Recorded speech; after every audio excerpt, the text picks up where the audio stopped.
Our agenda is pretty straightforward. I'm going to introduce the panelists now, and then Milton. We will then go and sit in the front row so that we can also watch the very interesting things that Milton is going to be showing.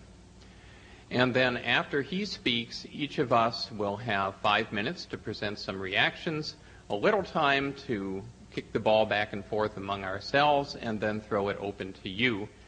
And we will then have some conversation with the group of the whole. So let me introduce my fellow panelists. Farthest from me, Joyce Malin-Smith has 23 years of experience as an urban public school teacher and administrator, and she developed for the U.S. Department of Education a national model and curriculum framework for education programs that lead to IT careers. She's going to talk more about that later.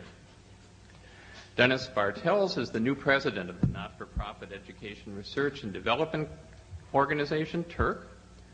Prior to his move to Boston, he was director of the Center for Teaching and Learning at the Exploratorium in San Francisco, an interactive science museum that uses exhibit staff and other resources to facilitate science education improvement efforts locally and nationally. Then Maureen Gannon has been teaching in the Boston Public Schools for 30 years, working in the area of instructional technology since 1990. For the past 10 years, she has been the technology specialist at the Beethoven Elementary School in West Roxbury, and in 1991, she was a recipient of the Pathfinder Award. And now it's my privilege to present Milton Chen, who is the executive director of the George Lucas Educational Foundation in San Rafael, California. Prior to joining the foundation in 1998, Dr. Chen was the center director of the KQED Center for Education and Lifelong Learning at PBS in San Francisco, delivering educational services for teachers, parents, and community groups in support of public television programming. He's been a director of research at the Children's Television Workshop in New York, and early in his career, an assistant professor at the Harvard Graduate School of Education. He is the author of the Smart Parents Guide to Kids TV, KQED Books, co-editor of the Children and Microcomputers, Research on the Latest Medium, and numerous articles in educational media. He received his bachelor's degree from Harvard College and an MA and PhD from Stanford. Milton and I first met many years ago when we were both panelists for the National Science Foundation on a program called Applications of Advanced Technologies. We would get all these weird proposals coming in for strange ideas with technology, some of which were the golden goose and some of which were the wild goose. And we were charged with trying to sort out which was which, and it was a lot of fun to do that together. More recently, I had the privilege of serving under Milton on the U.S. Department of Education's Technology Expert Panel. He was co-chair of that group, and he ably led us through developing a rubric for quality in judging educational programs, and then a set of awards that the United States Department of Education made for exemplary and promising programs. So we're very excited to have Milton with us tonight to share the work that he's doing. Milton, thank you.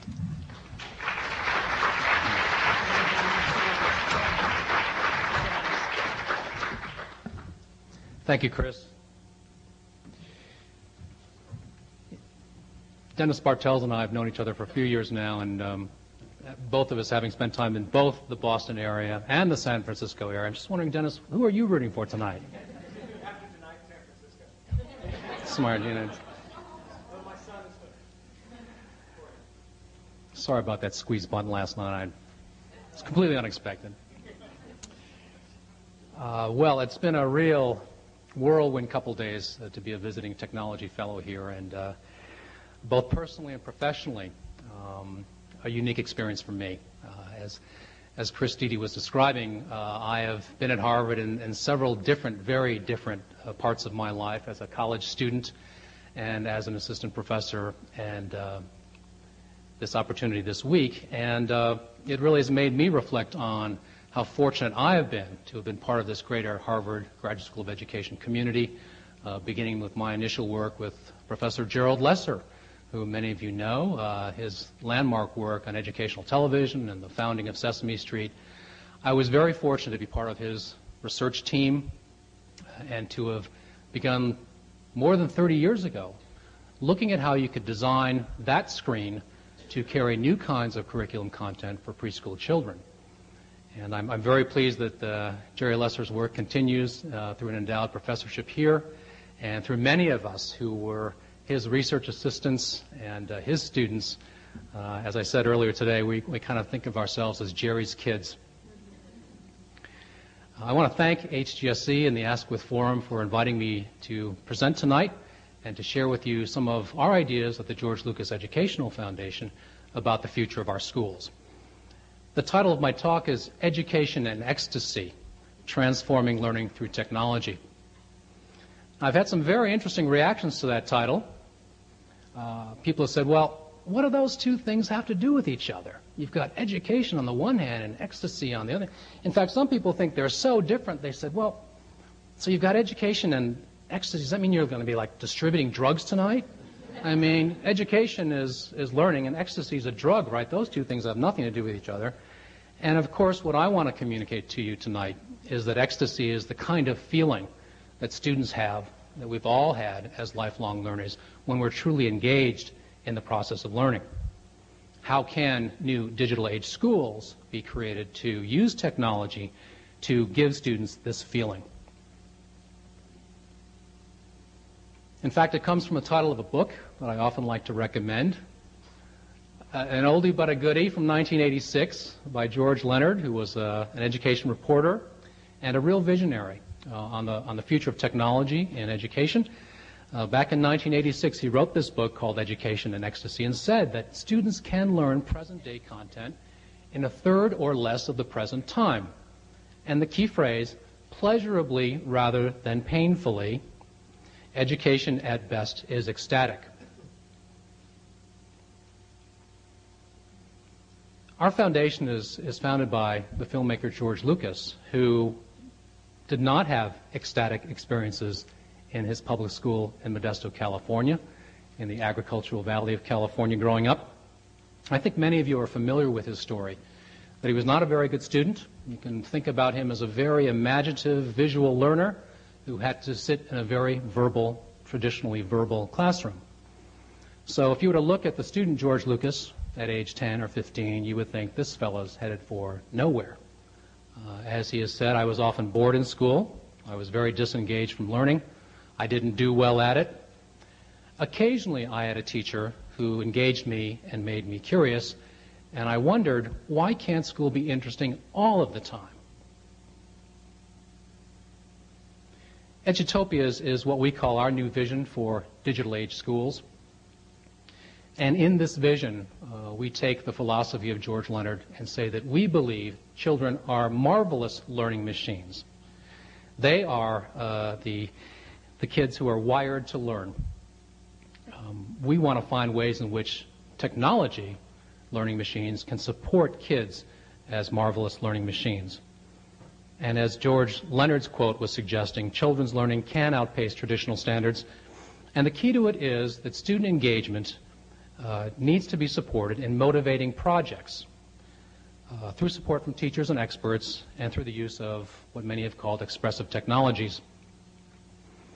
You'll see as I go through this presentation that we are keen advocates of project-based learning as the solution to many of our educational ills, to transform this textbook-based curriculum, a pre-digested curriculum, into a project-based curriculum where students have more choice over the subjects they're going to study.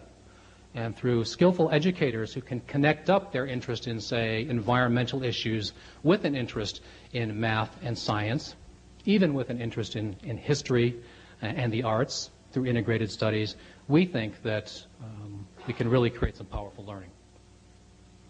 I think many of you are familiar with the sort of 21st century skills that are being talked about in the business community. Now we need employees and workers who can think about unstructured problems, who can take a creative question about how to design an ad campaign, how to design a new product, and think about this in a creative way. And in order to do that, they need to use all of their intelligences, and of course I don't need to explain the theory of multiple intelligences to you here in the home where that theory was created by Howard Gardner. And I'll mention just two of those intelligences, the visual as well as the verbal. Our future workers will need technology literacy, the ability to use multimedia in various ways. They'll need to work together in teams, and in order to do so, they need to be able to resolve conflicts, to have a kind of emotional intelligence. So on our website, you'll see a lot of content about social and emotional learning of students, in addition to project-based learning and integrated use of technology. We need workers who will understand global issues, who are sensitive to different cultures, and who are engaged in a process of lifelong learning. Well, in our vision for digital age schools to produce these kinds of thinkers and workers and lifelong learners, here are 5 things that we think are very important. Projects-based learning, an authentic assessment, real-time assessments, so teachers get more feedback as they're teaching the students about what they're learning, feedback that helps them improve their instruction. That's the real purpose of assessment.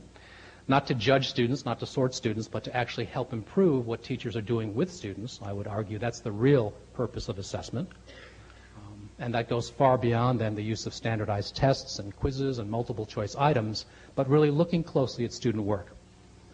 The teacher becomes more of a mentor or a coach, and I'll show an example of what I mean by that, because it's easy to say, and people get very different ideas about what it means to be a mentor or a coach for your students, but it's a new role for teachers, and helping teachers understand this new role, this very different job description, I think is the real challenge of school change.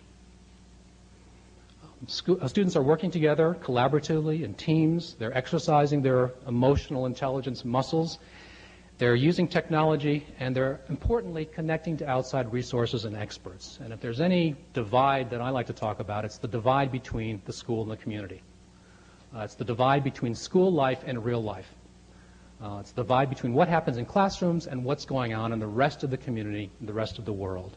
So through technology, we can connect students up with experts in their communities and around the globe.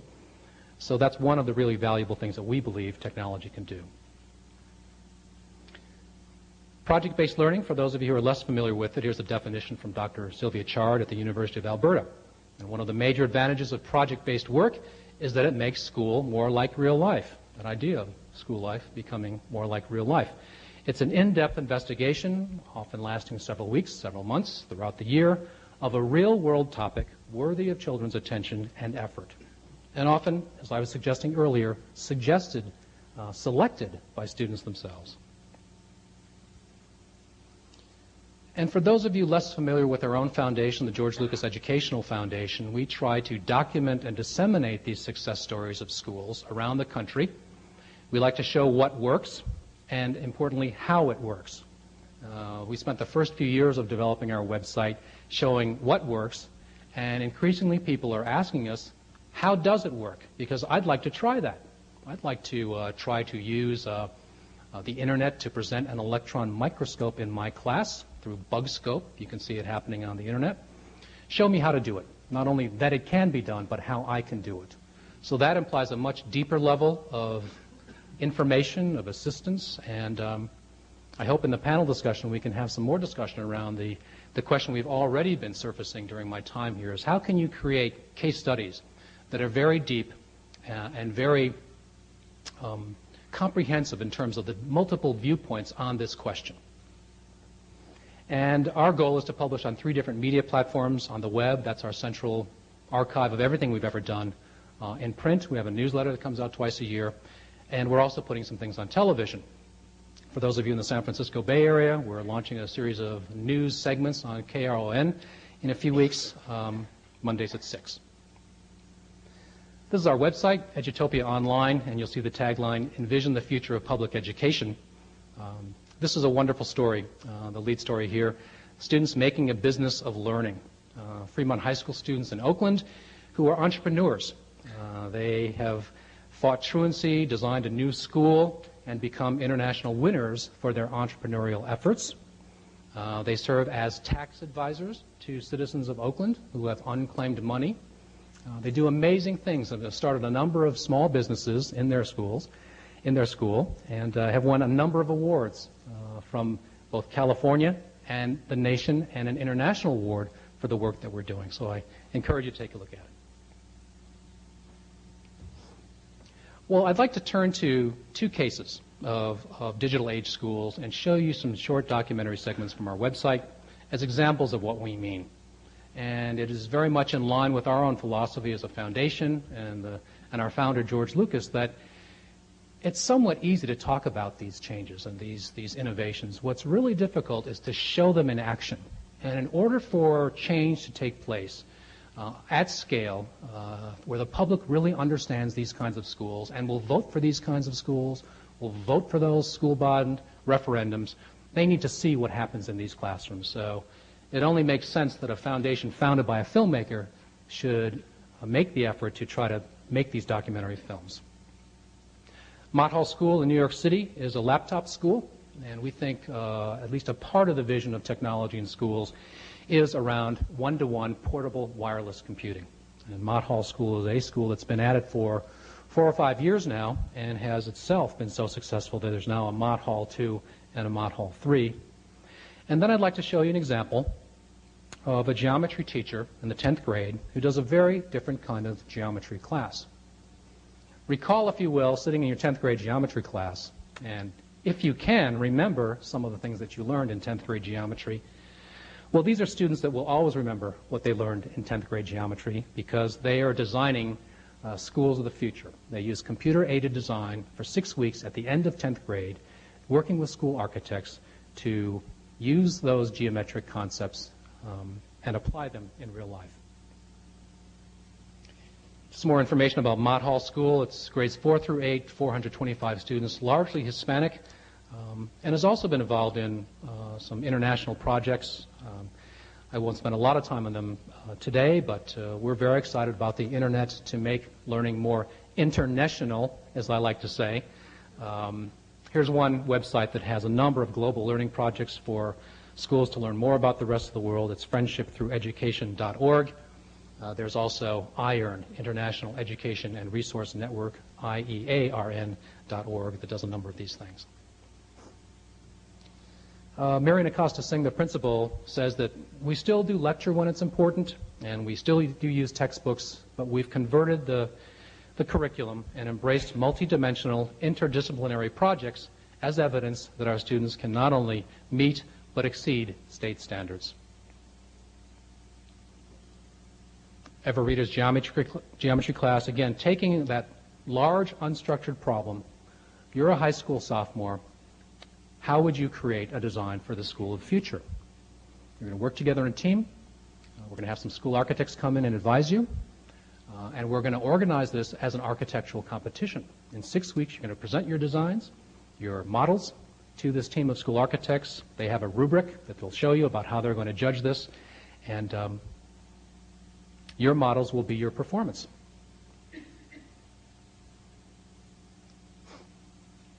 Let me just bring up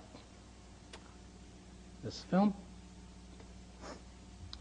And I'm very pleased that with the funds provided to our foundation from the Ask With Forum, we're able to provide you with a copy of this book that contains this CD-ROM that I'm playing. So after the session tonight, please go outside and pick up a copy of this book and CD-ROM.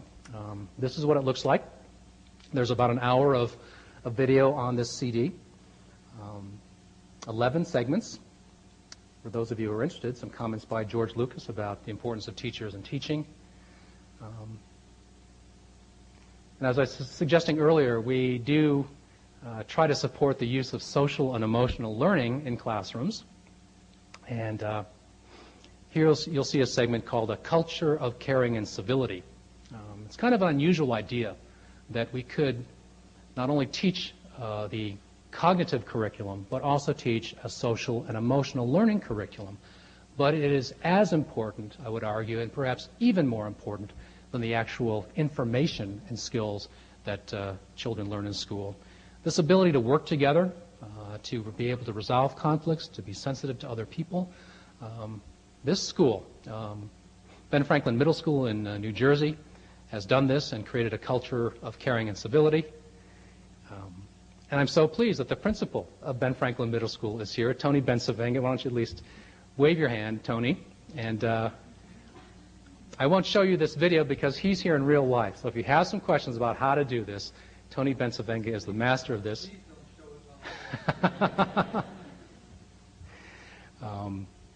But Tony is one of those many educators whose work we've been privileged to profile, and it's a real honor to bring to you his story. Let's take a look at laptops for learning.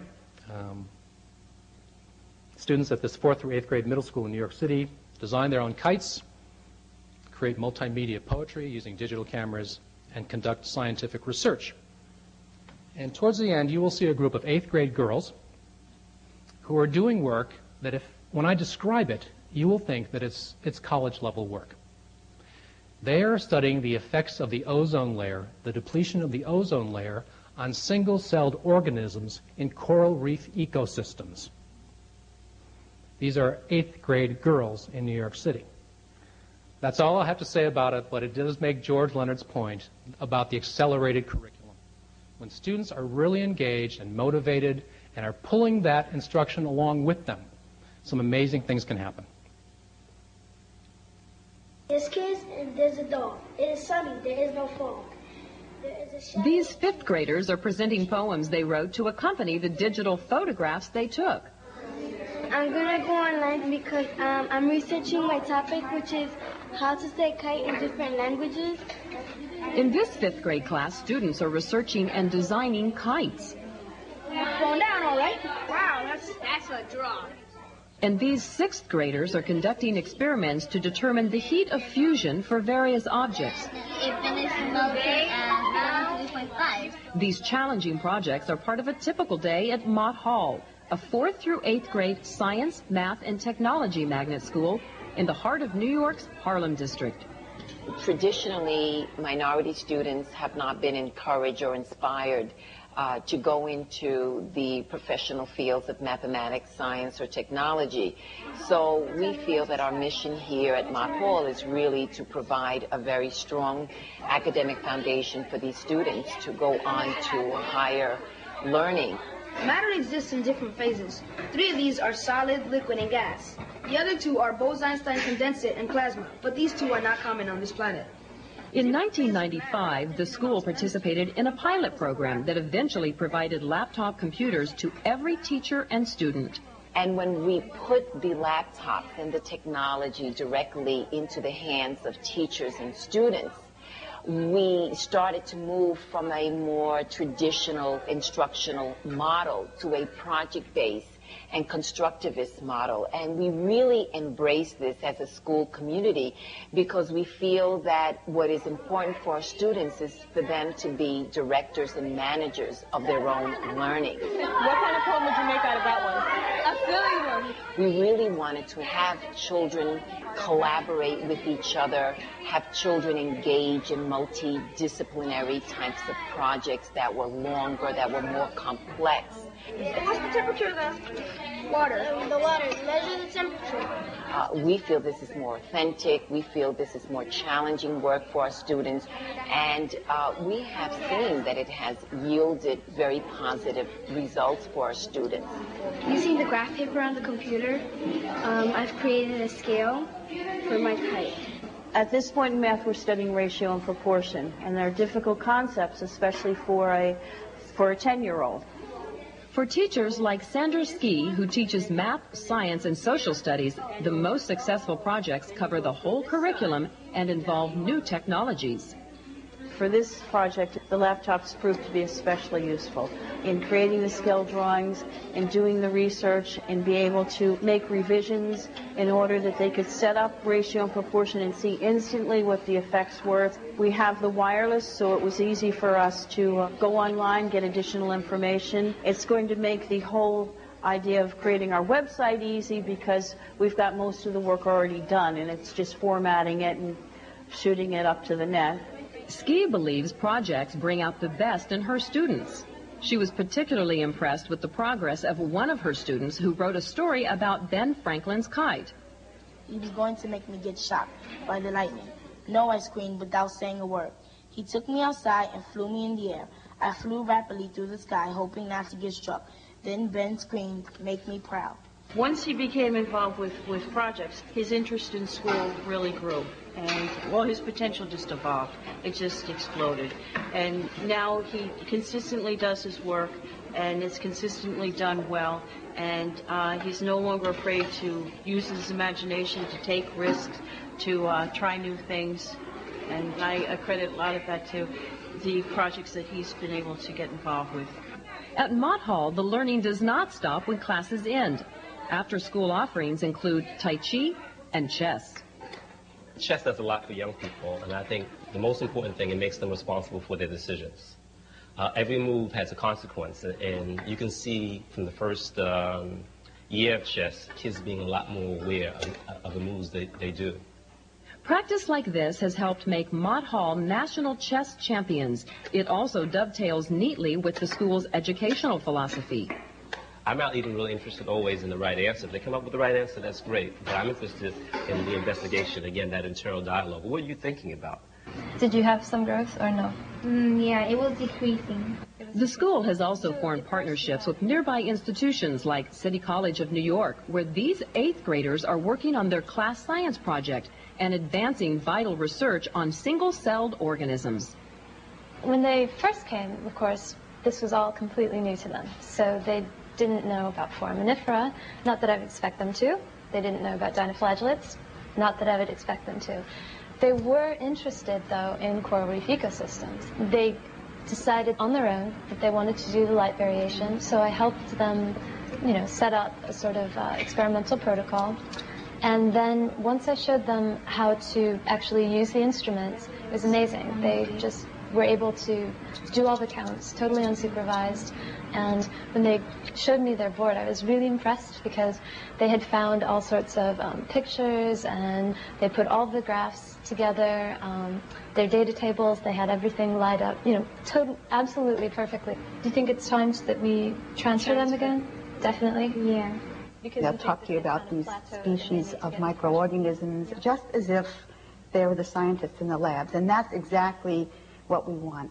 For them to feel, not necessarily they're going to become scientists, but if that's what they want to do, they can do it. And now, okay. I think it's a privilege to be here, and I found it to be really fun, and it expanded my horizons. Like, now I could see that I have more choices for a job. My experience with this program has been that project-based learning is absolutely essential, because through the project, the students became more interested. They took their own initiative. Had this been from a book or an article, I don't believe that would have happened. Press collect. It's not just project learning, it's really problem solving, it's decision making, it's the opportunity to present your ideas, to evaluate your ideas. There are rooms that you can walk into and it looks like chaos. It's rooms full of kids moving in all directions, sharing work, but it's very productive. It's productive noise. It's noise of ideas being shared, of products being produced. Let me see that. There's an excitement in that type of classroom. Anyone who enters the room is learning. Whoa, for the seesaw, you've been going up and down. I just want to pause it there to note that those students, when they were looking at temperature graphs, were using a probe that was attached to their computers that can measure the temperature of, I think they were measuring the temperature of water and the cooling of water in different vessels, and that probe device was developed in part at TURC, at Dennis Bartel's organization here in Cambridge, Massachusetts. So I wanted to give due credit to some of the innovation that's come out of this area and the work that's going on here that has made this possible, so that now many schools around the country are using probes and probe software. One of the important parts of that partnership with the City University of New York is, again, the breaking down of this barrier between the school and the community, the involvement of the university in that way for students to become part of these research projects. And in this next segment, I'll show you about this geometry project. The solar panels would kind of be spread out between. That community involvement is seen through the involvement of these school architects again, business involvement where architects who do this for a living, creating real schools, are advising students. And you might well ask, well, what's in it for the university to be involved? What's in it for this architectural firm to do it? And these two architects say, we get a lot of good ideas from these students that we use in designing of new schools. These students are experts in schools. They've lived in schools for 13 years. We get a lot of great ideas from them, so it's entirely in our own self-interest to enter into these kinds of partnerships. The west, the east, and the south. What's that going to do to the aesthetics, to the look of your dome, these big panels? Well, can I show you something on the computer? Absolutely. Okay. For the past several years, students in Eva Reeder's geometry class at Mount Lake Terrace High School have faced a severe challenge at the end of the school year. Like an open, inviting area. Our students are engaged in a 5-6 week project. It's a culminating project in a regular geometry class. They bring together everything that they've learned in the geometry class and they're applying it to solve a real world problem. And the problem that they have to solve is how do you design a state-of-the-art high school in the year 2050 on a particular site, and this is the site for this year. So you're going to leave the hills as they are? Yeah. What are you going to use them for? Oh, so you're just going to have a bunch of paths through here? Yeah. Nice. And for Students are in teams of 3 to 4, and they're in a design competition for a contract to build it. 35 by 35 feet long. The back wall is 20 feet tall with 2 10-foot pillars. At the end of the project, each team is required to submit a site plan for their school. The actual area right here has 5 buildings. A scale model of at least one room, The front row desk will lower down to the ground. a floor plan, and a cost estimate for construction. Our total cost was $86,420,122. Teams submit a written proposal and give a final oral presentation to a team of architects who volunteer their time to judge the relative merits of the proposals. Football field, 100 yards, 300 feet.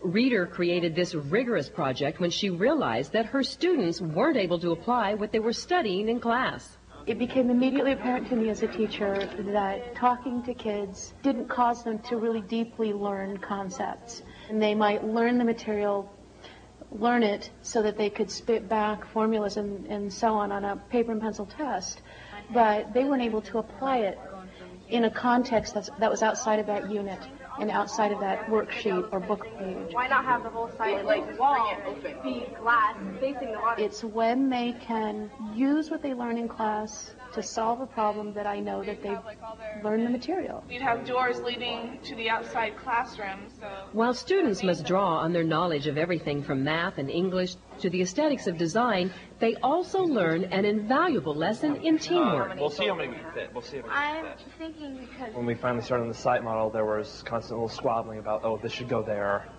Just the bottom row itself just holds 1,200 people, right? No. This entire thing holds 1,200 people. Oh, the entire school.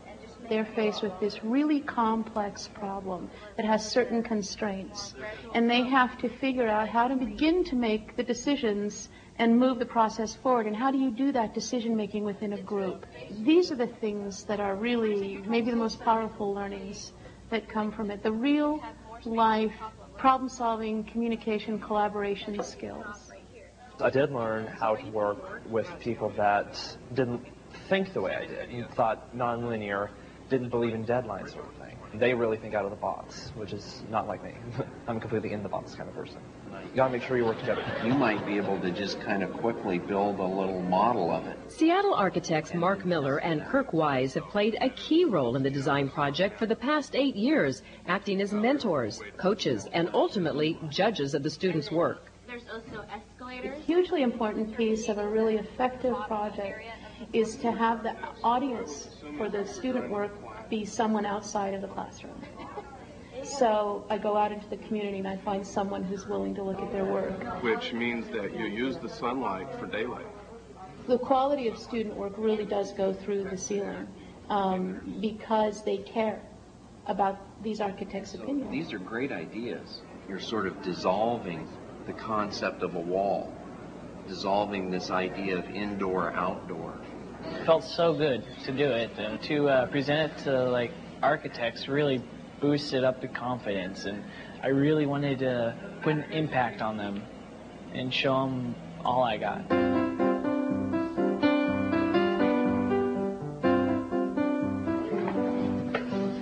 Hi, we're Max. We'll take you to the maximum.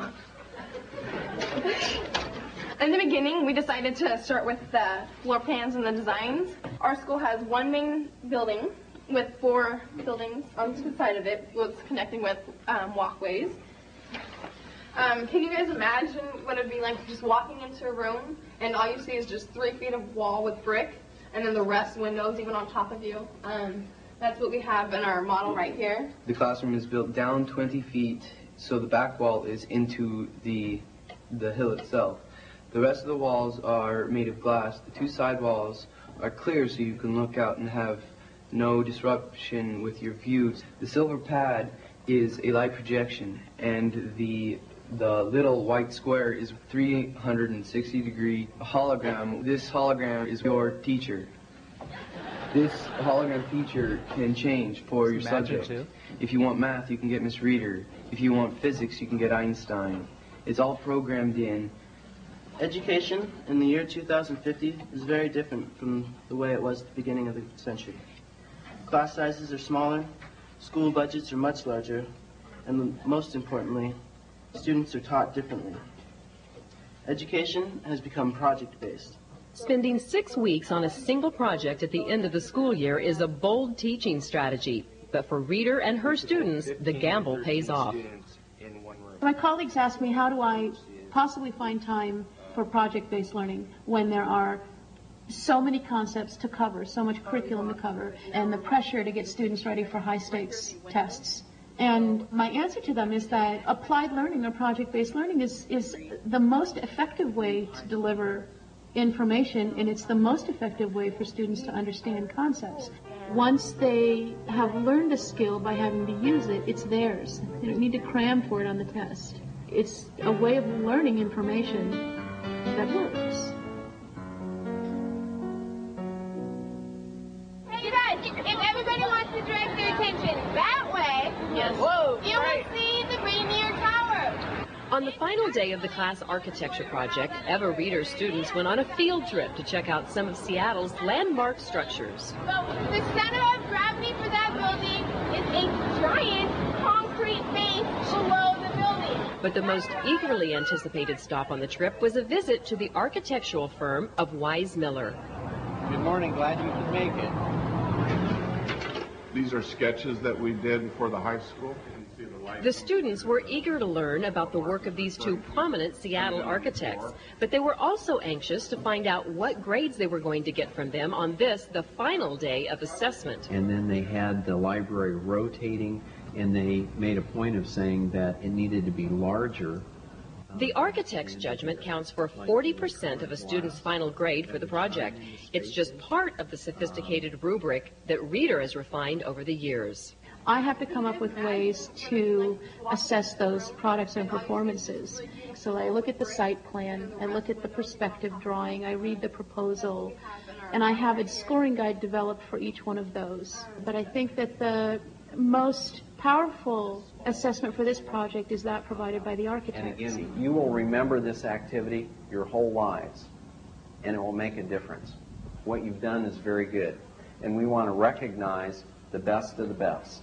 With the moment of truth at hand, students were able to taste the thrill of winning or the agony of losing a contract. We have 3 groups that we want to recognize: ADP, SK, and Max. If you'd come up.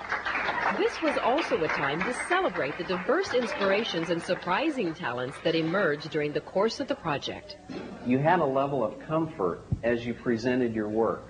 And when you know your work, and you know what you're saying and you believe it, it comes through. And so we wanted your building because you were doing a good job in your presentation. We're ready for Best Architecture. Best Architecture category goes to Yin Yang. Your architectural solution was just found a way to work together. Animate. Hearing the architects say something like, now this is a building I'd like to work together with you on.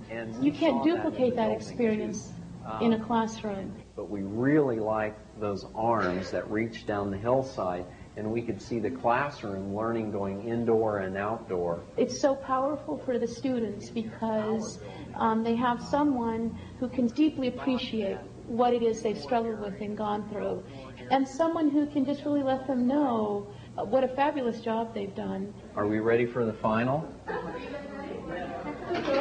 Best overall project for this year, I have to tell you that the winner was won by 1 point.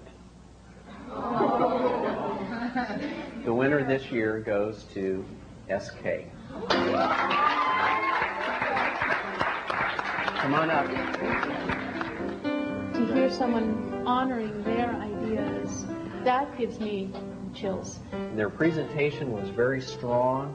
Their educational concept was just wonderful. All of the little details of the hassle of arranging field trips and making all this come together, it's just completely worth it. Well, that's what I mean by ecstatic learning. That's real learning. That's powerful learning. These are the kinds of schools we'd like to see more of. I'm very pleased that Washington State, for instance, has instituted a new policy to make the senior project a requirement. So they are moving that curriculum towards more of a project base and hopefully moving towards some really exciting and powerful learning. I do want to wrap up and turn to our panelists, but just in closing, I think as you look at these films, you see a very different role, very different behaviors for teachers and students than you would see in traditional classrooms. And I think that really gets to the heart of the difficulties of school change, that these students and these teachers and these administrators behave in very different ways than the traditional school would permit. You see these students who are really independent learners. You see teachers who are acting more to manage that learning process, although it's worth noting that Ever Reader has taught these students a lot of geometry during the first part of that course so they can apply those concepts now in a real-world project. This is not an idle exercise to think about the creation of new school buildings. There's a tremendous amount of new school construction going on, and we think it's a real opportunity when people talk about how can you get this kind of work to scale. It just so happens that we got lucky and we have a whole number of thousands of schools that are aging. The average school is now about 40 years. I mentioned in Stone Weiske's class that I'm a good example of a child of that baby boom generation who went to new schools in the 60s and 70s. I went to a new junior high school. I went to a new high school. Well, it's 40 years later, and it's time to construct a new generation of schools. Our hope is that the public who passes these school bonds and school boards and school architects working together with communities to create these new schools and to renovate existing schools will think differently about these kinds of buildings. Here's an opportunity to connect, as we like to say, the built environment with the learning environment. There is something, if people have trouble being convinced about the value of project-based learning or more professional development for teachers, I think most people understand when you set out to build a new building, you don't just build the same building you had. My wife and daughter here, we went through a little renovation of a kitchen. We did the kitchen because we said, we don't like the kitchen that we've got. We've got ideas about a new kitchen. It's going to be very different from the old kitchen. Those of you who've been through renovation and construction know this. Well, that mentality is something that we can bring to schools. Hopefully these communities that are building new schools will not say, let's just have 100 of the same ones that we had. Those ones that we built in 1960 were just great. In fact, there's a lot of evidence in working with school facilities planners that there is a new kind of thinking going on. What kind of spaces can we think about creatively to support this kind of learning? And our hope is that through that we can then create these new kinds of learning environments, do the sorts of technology-enhanced learning and project-based learning and places for teachers to meet and talk about student work. That the way in which the space is constructed communicates a lot about what we intend to happen in those spaces. So we're very excited about this kind of content. And if you go to our website, there's a little link to a series of schools. We call it Redesigning Learning Environments that give a multimedia look at these new schools. And I'm very pleased that Mark Sargent from our staff, who is now at the JFK School, we're very sorry that he's also made the transition from the Bay Area to back to Harvard, helped produce a lot of this work about redesigning learning environments. So Thank you very much. It's been a real honor to be here for a few days, and as I was saying, both a personal honor to revisit some places from my past and make so many new connections with students and faculty here, so thank you.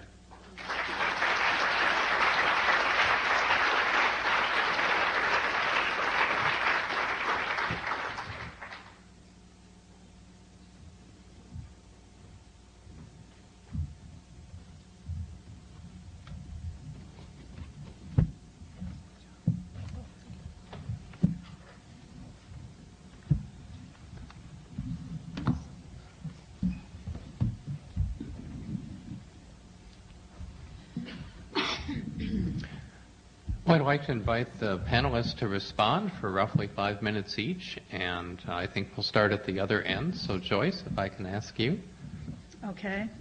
I'd like to say that right now I work at an organization called EDC, Education Development Center here in Newton, and my title there is really one of the more interesting ones I've had in my career.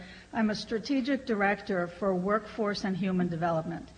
And I think there's a real reason for that title, and that's because development and experience has an impact on our workforce and an economy. When you take groups of children and mass them together into a public education system and create and design learning systems for them, as they move through the system, they become our economic wealth in the future. And it's very interesting that other countries understand this very, very well. And sometimes in this country we lose sight of that fact. And I'd like very much to focus on a couple of things that I heard today that reinforce that awareness that the skills and the knowledge that we're building in our youth become our economic currency in the future and and impact our economic stability. I was struck by a couple of things. I was struck by the term and the phrase of learning educational content and how technology can help us do that better and more efficiently. I was struck by children having more choices, by the thought of multiple intelligences, of using the community as a resource, both the university and the businesses, because indeed that's the way life happens, is out there with partners in the real world. And all of those things led me to look and think about how this ties to some of the activities and work that we're now beginning to examine and to learn about. I see this tied to some initiatives that we're focusing on now that are looking at children who are power users of technology. Children who are, let's say, between the ages of 8 and 17, who have had such long-term and intensive experiences with technology that they've internalized the logic of how those systems work. And we all know who they are. We find them at home and we find them in our schools. They're the ones who program the video machines for us and who help us get out of the little problems we have as adults when we're trying to work with the technology. It's like learning a second language. When you learn it at a young age, it becomes part of the fabric of your being. And we're beginning to think very clearly about what is the impact of the technology on how children learn, on the plasticity of their brain, on the connections that are being strengthened by the experiences that we are now helping students achieve by providing them with the access to the technology and creating environments in which they can think and solve problems at this young age. So we're beginning to now think about our obligations in creating and designing systems, the way the schools are designing project-based learning. After having about 23 years in urban public education and maintaining very close contact with children through my work at EDC, especially children who are using technology very frequently, we see that there's a rising tide of technology literate children coming up through society. And that rising tide is creating a disconnect. I think that the kinds of project-based learning and learning environments that Milton was talking about are not just nice to do, they're absolutely essential because that's the way children are learning. The problem now that we face in society is that they're not learning in schools necessarily as much as they're learning in other environments. They're learning at home, they're learning with their friends, they're learning at the boys clubs and girls clubs, they're learning what they want to learn in other places. And we're challenged as educators to create those kinds of environments to meet their current needs and their interests so that they remain engaged with education. When I see what Milton has presented again, I don't look at it as something nice to do or something we should know about. And I don't use strong language, so I'm sort of tripping over what I'd like to say. But we had better begin doing these things because students who have these skills are becoming disengaged. They're the most talented and skilled, technology talented and skilled children are not becoming necessarily the valedictorians of our classes. They're the ones who are separating themselves from the traditional learning expectations that we're placing on them and creating their own informal ways of learning.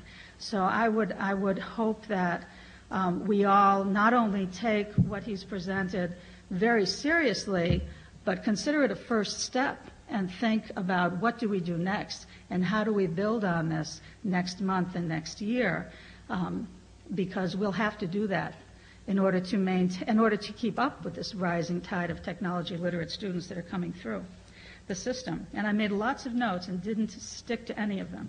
So I'm going to end with some questions, because I think that what he presented and what we've been learning about these technology literate kids provokes some questions for us.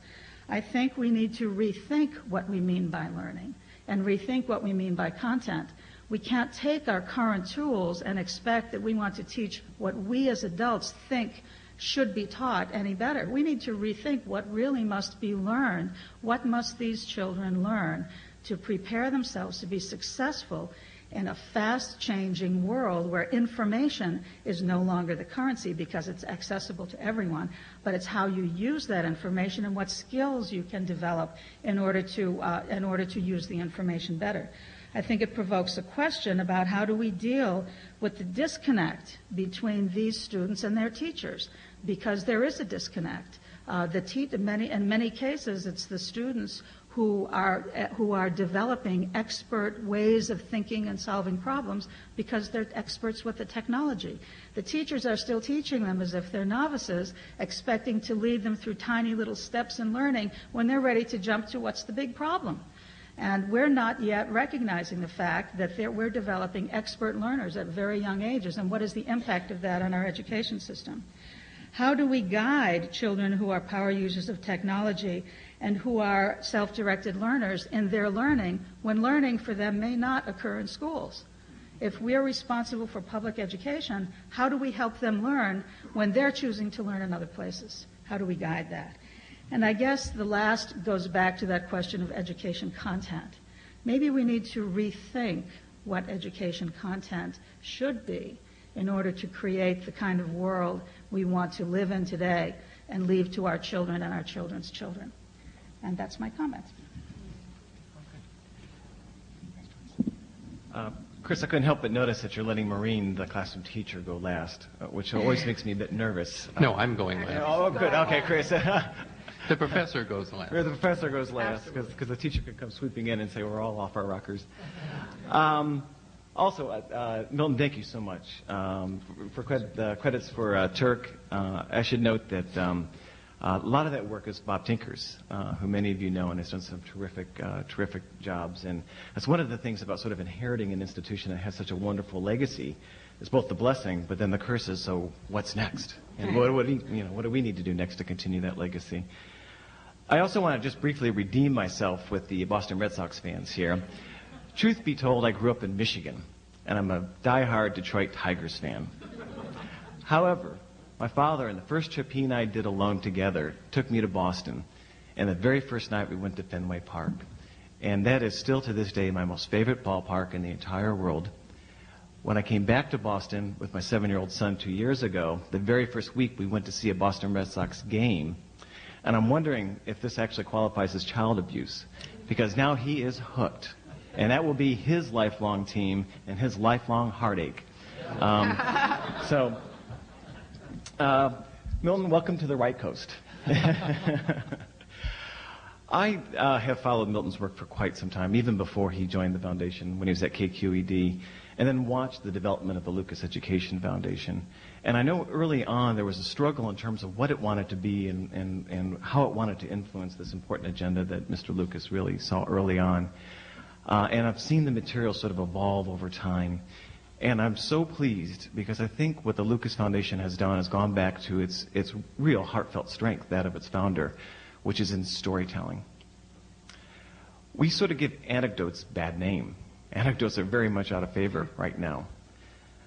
However, I have yet to find a politician or a funder who wasn't far more persuaded by a good story well told than any academic research that I've ever presented to them.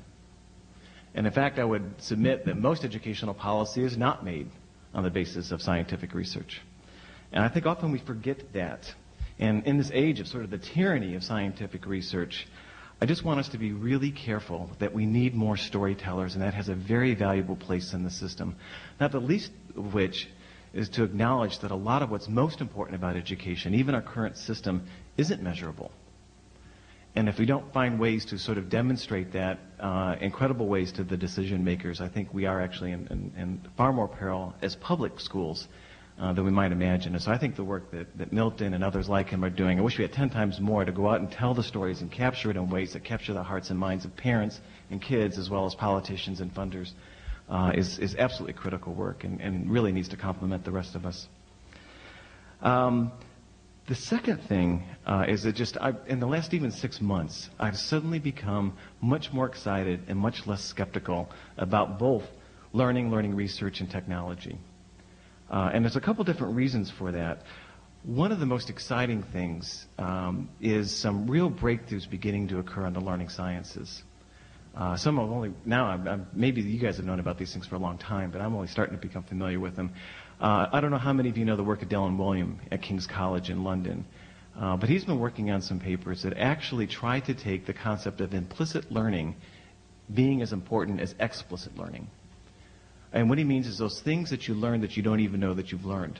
It's unconscious, but it's there, and it actually shows up in really interesting ways at later times.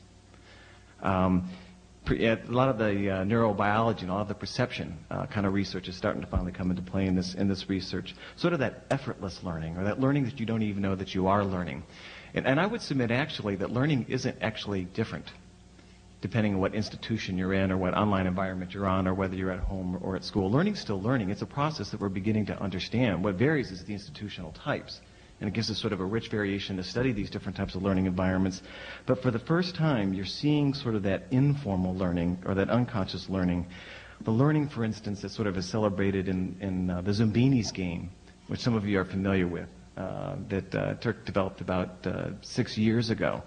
And to this day, we still want to know what kind of learning is happening while kids play that game, because it's tons of mathematics. The mathematicians can see it right away. I'm not sure the kids know it as mathematics, or even that it matters so much, or even that we should validate that that's what they're learning. But you're sort of waiting for the learning sciences to catch up. And the National Science Foundation has sort of picked up the ball here, and they're putting $50 million down for a variety of centers called the Science of Learning Centers. Where I think some exciting people are coming into the field to try to celebrate this informal learning or this other learning you do in other environments, and that we're not sort of limited to schools as places to study how people learn. In particular, they're taking on questions in some of these old dualities, like is there actually a tension between simplicity and complexity in learning? Or actually, is there an interactive effect between the two, that masterful learners and masterful design experiences do both? What about this notion of expertise, but then mental inflexibility? That we now actually understand that one of the things about expertise is it creates all sort of mental filters, so that you don't pay attention to a lot of the noise. That when you're not paying attention to a lot of the noise, you're actually missing a lot of other data. And we're entering into an age where mental flexibility is really at a premium. So what about attention theory and how we're bringing those sorts of things in? So how does this all sort of wrap up and relate to what Milton shared with us? One of the things that I think is so exciting and pleasing about seeing what you showed, Milton, is that I think both problem-based learning and technology has finally grown up to take the subject matter of the content areas dead center on and seriously.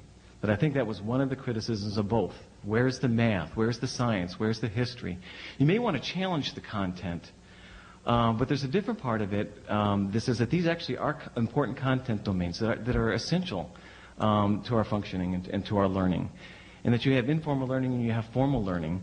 And that the technology up to this point, in many cases, actually didn't realize that technology tools and mathematics have to work together. In fact, there's something very specific about mathematics and certain kinds of tools that support that really work together. A great example, Linda Grisham's up here.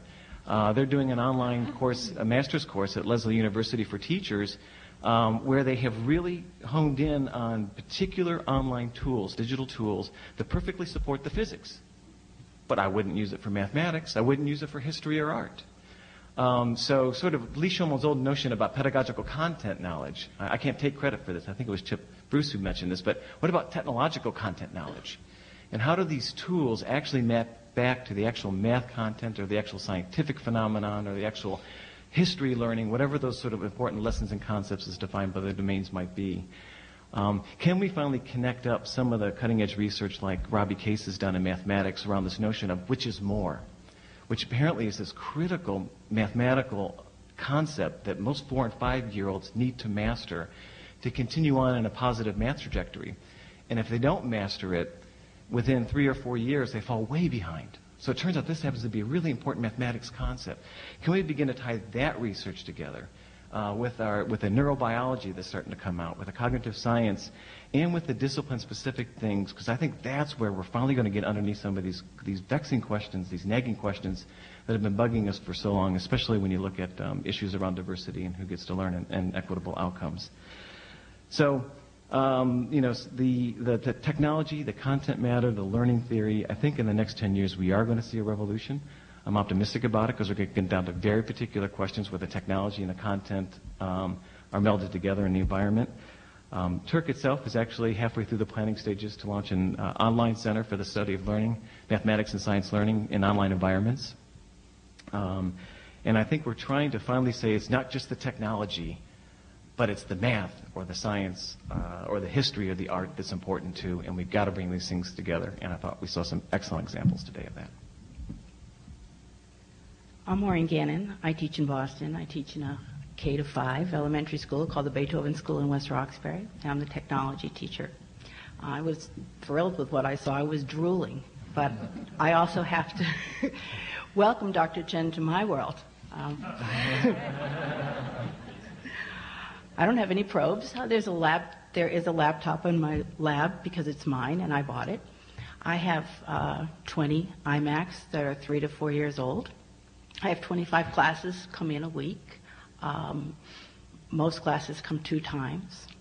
And I want to have some ecstasy. I have, right now in Boston, we're being absolutely mandated to follow our whole school improvement plans, which are based on MCAS success. So everything I do has to somehow reflect that. So those are the frustrations I face. But on the other hand, I need to be able to take the limited tools I have. I have a whiteboard. I have a projector. I would love a smart board. Don't have one. But as the children come in, I've got to think of ways to excite them. I wanted to tell a little story from the other day about my little brand of ecstasy. And about 3 days ago, the kindergarten children came in and sat on the floor and said, "Miss Gannon, we know how to spell yellow. Y-E-L-L-O-W."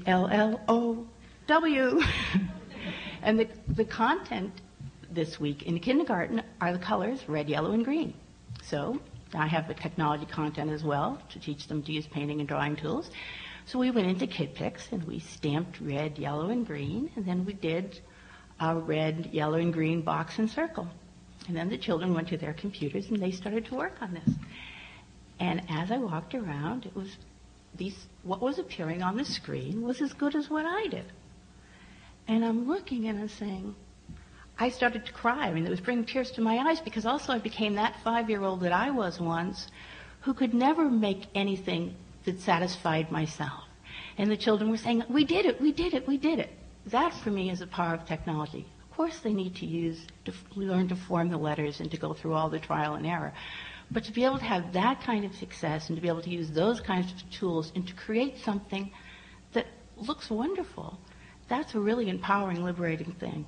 And so I have to, when I look at what Mr. Chen has and I look at what I have, I feel really wish we had more, wish we could get more.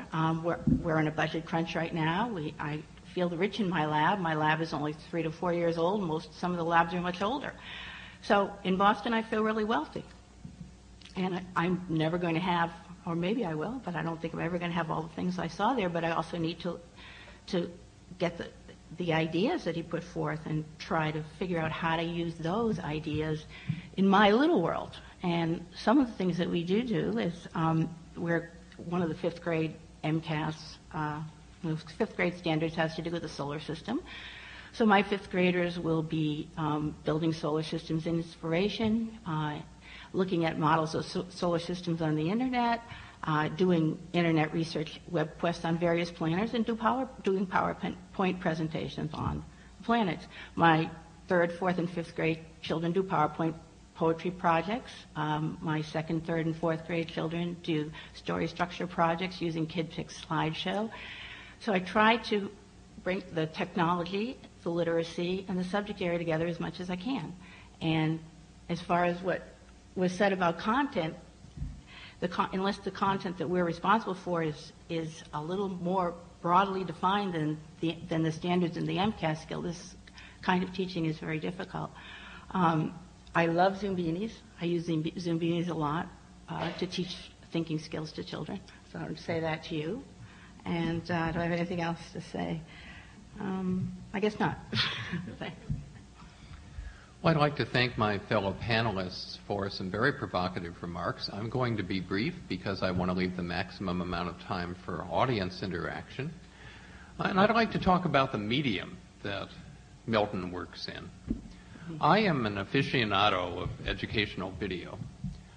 In fact, some of you know that I have in my office a cabinet that has perhaps the world's largest collection of intellectually kinky videos, because I collect images of the future of different kinds that vendors have produced, that research labs have produced, and I use them as evocative artifacts in my teaching, because you show one of these and people see different things in it, and you can get wonderful discussions going about multiple perspectives on it.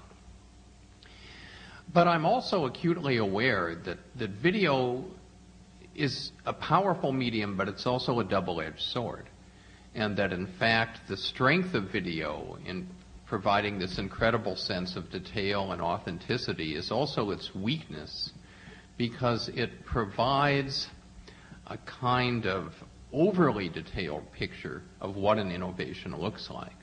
And the risk is that you look at a video and you don't see yourself, you don't see your kids, you don't see your resources, you don't see your school's goals and objectives. And so you think, this isn't for me. The whole challenge of scaling up in education is not adopting, it's adapting. It's finding ways to take things that are powerful and localize them to very specific kinds of situations and strengths. And one of the things that I admire about the work of the Foundation and about Milton's work is that I think that he's very adept with this kind of rhetoric of this powerful medium of video, where on the one hand you are conveying something that's very specific about a particular place that succeeded in a kind of demonstration of concept, demonstration of ecstasy, if you will, but at the same time leaving open to the imagination ways that could be adapted into other kinds of places that don't have the same wealth of resources, that may not have the same vision on the part of school leadership, where the teachers may have different strengths and different styles. And I think all of us, as we have our own success stories to tell, need to think carefully about the rhetoric of video as a powerful but double-edged sword for telling those stories. So with that, Milton, I'm going to ask you to take the podium again and to recognize people in the audience. You're welcome to direct questions to any of us or all of us, but we're looking forward to hearing your perspectives and ideas on this. While you're thinking, Chris, on your comment about video as a medium, someone once said, that's why they call it a medium, because it's neither very rare nor often well done. And that is certainly our challenge, to find a way to make these exemplars suggestive in a way that you, as the public, as educators, as parents, can see the application of what we've shown you to your own work. And there's certainly, I think as Chris is suggesting, a kind of discounting factor that goes on. We get very funny discounting going on. You know, people in Texas saying, well, that's good for California or the state of Washington, but, you know, here in Texas we've got, you know, East Coast, West Coast sorts of things. High school teachers look at elementary classrooms and say, that's elementary school. We're very different. Or, you know, whatever excuse there is. So we're well aware of the challenge, but also hoping that more and more as we develop more of these, you will find an example that comes very close to your own heart and to your own neighborhood. And we're looking for ways, as I was suggesting earlier, to make these deeper, to make them more along the lines of a case study, to show the different perspectives, to give more of that layer of how you can do this in your own community, and to really give it the sort of legs that it needs. But thank you. Hi, thanks. That was a terrific presentation. I'm a doctoral student here, and I have experience with educational technology and industry, and also I would like to be an academic who takes cognitive theory and applies it through the vehicle of technology. So in these experiences that I've had trying to navigate the two worlds, there's sort of a profound clash of cultures between the academic world where we do the research and the commercial world that has to make it happen. So I'm wondering what your thoughts are on how we can bridge that divide, given the reality that places like Turk, you know, and CAST and some of these other things can seed. They can try it out in a hothouse environment. They can set it up. They can seed the ideas, but can't really, I don't think, sustain them. They're not equipped to do that as nonprofits, and that's not their mission. So do you have thoughts on what's the model for getting the academics to work with whatever the institution is that needs to make it happen and sustain it? I'd like to turn to Dennis on that question, because Turk is one of the few places that's been able to do that successfully, to take something that's based on research, that's a demonstration, if you take the probes and other things that they've done, and commercialize them in the sense of getting to scale, of having educators use them widely in their classrooms. I'll add some comments, but I think Dennis Bartels will have the first word. And I welcome anybody else, as Joyce or Glenn, or I see some others out there who could probably jump right in. Two things. One is that this is absolutely a fundamental problem. I think in the cases where it's happened for Turk, in some respects we just got lucky. In other respects, it just took time. But the prototype model, unfortunately, especially with the technology and the digital technologies, they're not very robust, nor are they universal. Everybody's on their own platform. And I actually think across this country we got a huge digital problem that everybody's on their own platform no matter what you're talking about. And if anybody can solve that out, I want stock. So I think part of the solution for us, and we're starting to work with, is it turns out that not everybody's evil on the dark side, as sort of the rhetoric that we've been using, that there's some people who actually are in the business because they deeply care about the learning too. And we've been doing a lot of work in the last 18 months to identify who some of those companies are.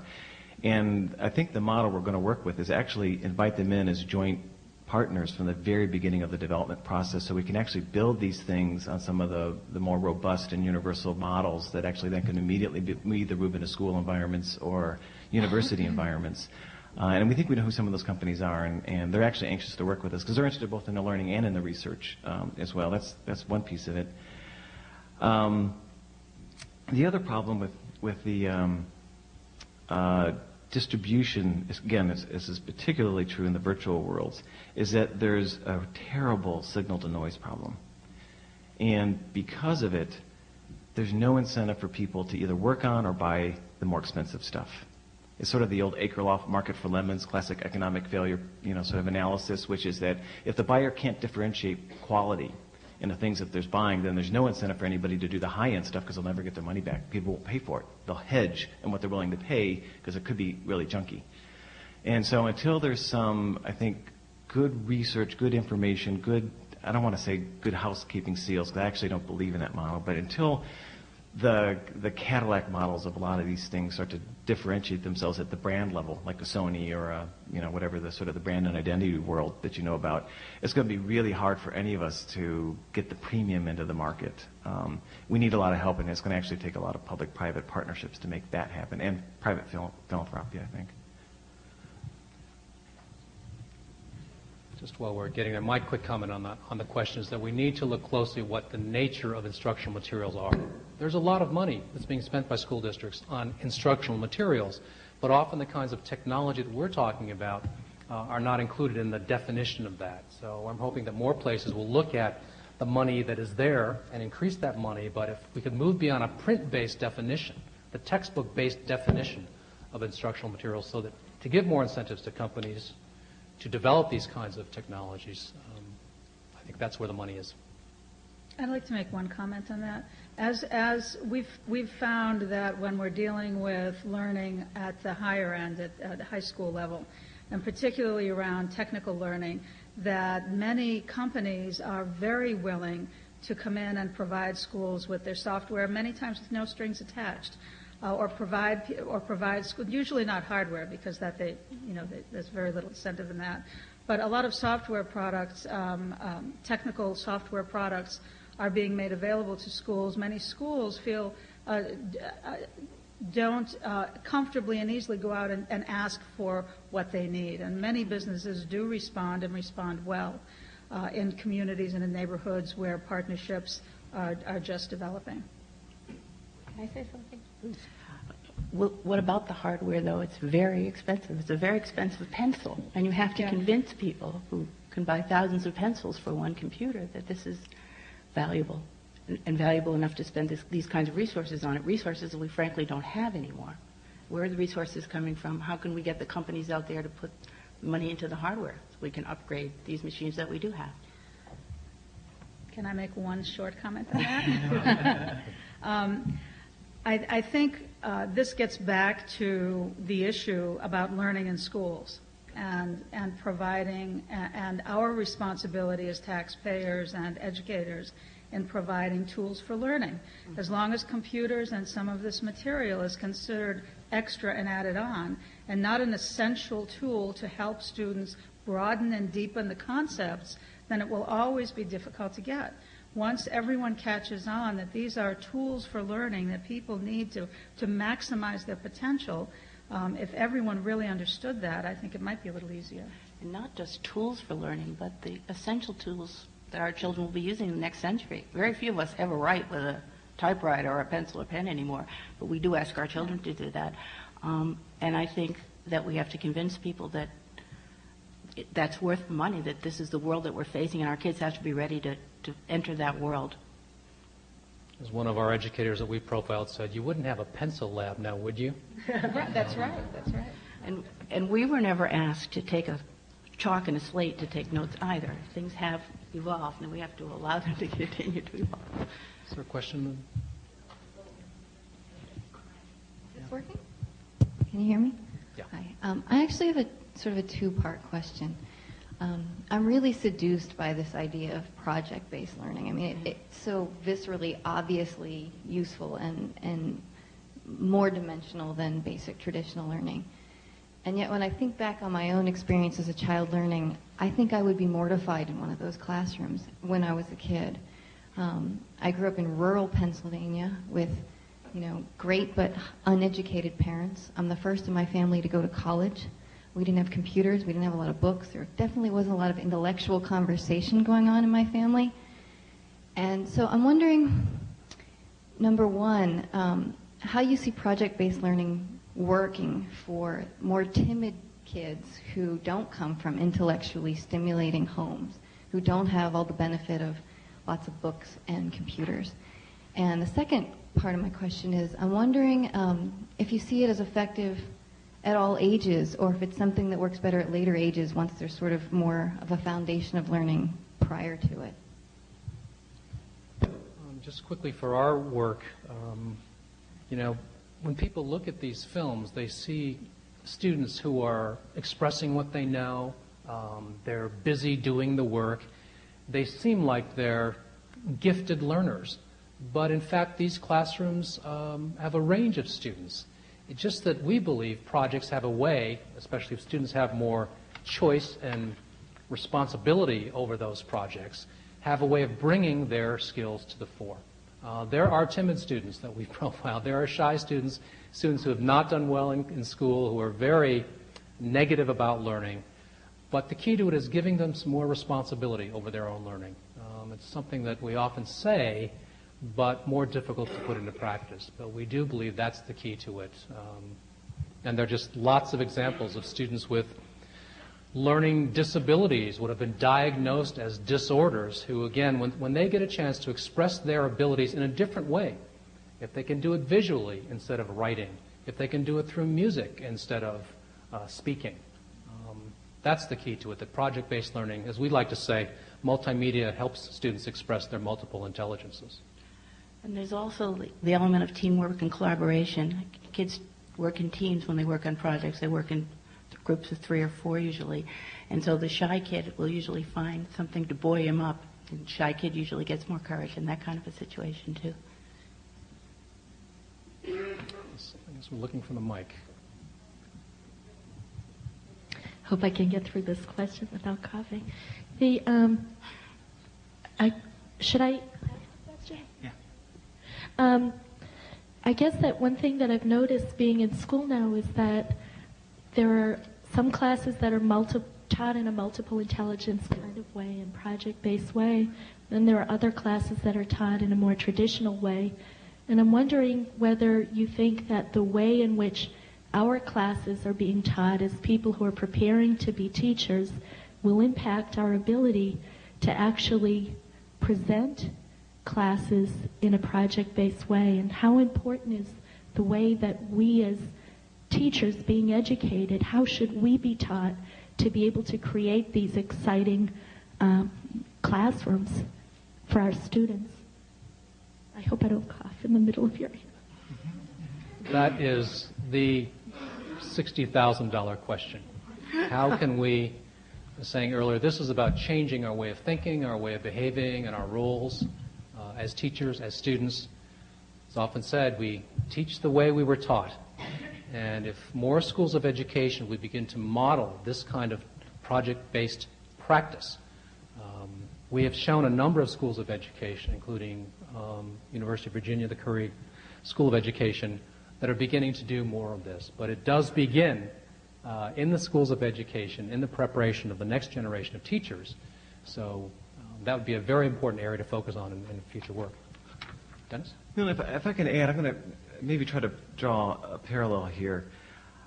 We've done a lot of work around inquiry. At the Exploratorium, it was inquiry around science, and it took a lot of inquiry actually around mathematics as well as science. And there's some nice research coming on. Deborah Shifter comes to mind, and there's some others as well. There's always that question, how much subject matter is enough for a teacher? And what we discovered is that teachers teaching in conventional ways actually only need to know the taught curriculum. They need to understand the content in which they're teaching. Teachers who are using inquiry approaches actually have to know a lot more than the taught curriculum. They actually have to be comfortable as scientists or as mathematicians. It's a dramatic thing, and I'm not going to argue that it just means they need to take more math or science. I think it's also qualitatively different. The Exploratorium did this wonderfully well, where they took teachers even who had a lot of scientific knowledge, took them right up to the sensory and perception exhibits, got them stuck on an exhibit that puzzled them and said, what's going on? And these physics geeks had no idea, no sensory perception background knowledge at all, and they were stuck having to figure it out. And the Exploratorium would give them a week to figure it out. Well, what really happened is it moved these teachers from a third-person relationship to the discipline, science that other people do, to a first-person relationship. So I think in our preparation of our teachers, we have to ask, if I'm going to do that project, or I'm going to teach this subject, or I'm going to do this lesson, and I'm going to do it in a way that I'm much more comfortable letting the students go off, how comfortable I am that I understand the content first. And that's why I keep coming back. I don't think we can just sort of dispense with the subject matter knowledge. the teacher themselves have to feel like they know enough of it that even if the students go into areas they're not familiar with, in science, let's say, they're okay going there because they know they can catch up to the students anyway. They know how to do science, so they'll get it, and with the students at the same time. So I think there's something about just the comfort level and the content knowledge of the teachers going into those experiences that's critical to make them successful. Who's got the mic? Yes.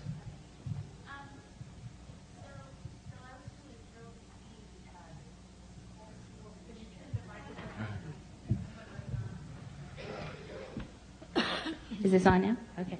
I was really thrilled to see the whole scale initiative or whole school initiatives with every student having laptops and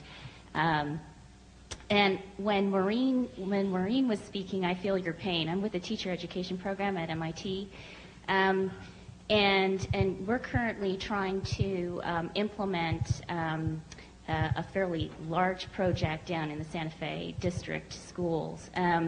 And I was just down there collecting some research. And the biggest problem that the teachers are having right now is the lack of technological support. The actual materials that they need to run Star Logo on their computers. Star Logo. Yeah. So we've heard about commerce. We've heard about paradigm shifts with teachers. This is a real pragmatic question that I'm asking because I'm going to be going down again in November for 2 weeks, and I'm trying to figure out how best to support the teachers down there who don't have computers in their classroom. And we're looking into roving laptops, roving laptop lab, and all sorts of other things. But then we've got obviously financial constraints. So perhaps one of you can shed some insight, and maybe I can go down and do something about it.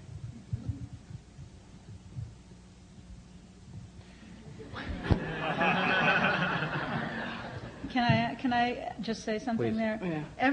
Every project I've ever been associated with that has ever tried to do anything, if that project has had the support of the building administrator, it gets done, no matter what it is. So I think that is key. Even if you can't save the whole world, if you can convince the building administrator of the need, he or she will find a way to get the resources to make the school a success. There's no panacea for this problem right now, but change does occur when people are ready to make it happen.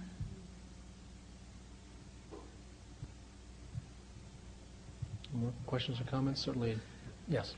I guess you covered a bit of this in one of your last answers, but what I see, I work with an organization that does expeditionary science education, and we've done a lot of research on who we reach and find that it's the top 10% of teachers that are really implementing our products the way we think they should be implemented. And I think that with what you're presenting as well, we're seeing sort of the cream of the crop, the best of the best. And how do we make project-based learning and technology-based learning safe enough for someone who's not as confident in their teaching skills, or in, a new teacher, someone who's, more comfortable sticking to that very well-defined path that you were talking about, where they know what the sequence is. How do we reach that other 90% of teachers that aren't risk takers? There are so many pieces to that question, things that need to be done to enable the vast majority of teachers to move towards this kind of model. More time for professional development, more focus in the early stages of one's career. Like most learning, these are the sorts of things that are best learned early in your career. So focusing on pre-service education, continuing professional development, all of that really goes, as your question does, to policy, to leadership from governors, state boards of education, school boards, principal leadership. And we are trying in our work now to create, we call them policymaker toolkits, to take these ingredients and reorganize them in a way that speaks to the kinds of policies, funding, legal issues, policies affecting professional development and purchase of technology, and on and on. To bring these to scale, to really engage the larger majority, we need leadership on the policy front, and again, that is another major front that we all need to be working on. Can I say something as well? In Boston, we often use what we call the train-the-trainer model of professional development, and if you've got that 10%, if you've got people that are implementing your program well, then you should probably find a vehicle to train them, to train their colleagues, because their colleagues will be much more comfortable with them, and that's how you're going to build capacity. And I'm going to make an audacious proposal. I think that the quickest way in which we could overcome the problem that you described is if we actually seriously invested in a residency teacher induction program of 2 to 3 years length. Why do I say that? This is some wonderful research from Suzanne Wilson and Sharon Feynman-Nimzer and some others that actually show we aren't taught how we don't teach how we were taught. More of what's going on is that we toss teachers into classroom with no safety net, and the safest thing for them to do, even if they came out of a reform program, is to go to the conventions very, very quickly. They can't use a lot of materials because they don't know how to control the classroom. They can't do these other sorts of things. And a teacher who isn't rescued out of that situation in the first 2, 3, or 4 years actually will show a trajectory over their lifetime where they will never become or think to become reform-minded. I don't blame the teachers, not one bit. But how well are we getting in those beginning teacher programs for the first year or two and helping them get beyond that horrible first year? All of us, when we go into, the first year is the worst year we can imagine. Even the best teachers will tell you that their worst year of teaching was their first year, and get them beyond a lot of the basics so that they begin to grow professionally right from the beginning, because we find out that a lot of teachers aren't even ready to think about inquiry approaches or problem-based approaches or these sorts of things until they're in their 3rd, 4th, 5th, 6th, 7th year. But something critical happens in that first year or two, or it doesn't happen. And these programs are expensive. They're $5,000, $10,000 per teacher per year to do. I'm willing to bet that the cost effectiveness of that particular model would revolutionize education in this country. Well, I'm reluctant to interrupt a very interesting discussion, but the hour is growing late, and we can continue some of this more informally. I would like to thank my fellow panelists. I would very much like to thank Milton Chen for coming and giving us so much of his time, not just here, but yesterday and today and tomorrow as a visiting fellow in technology. And I would like to thank you for making the time to come, to engage with us, to ask some very provocative and interesting questions. Thank you very much.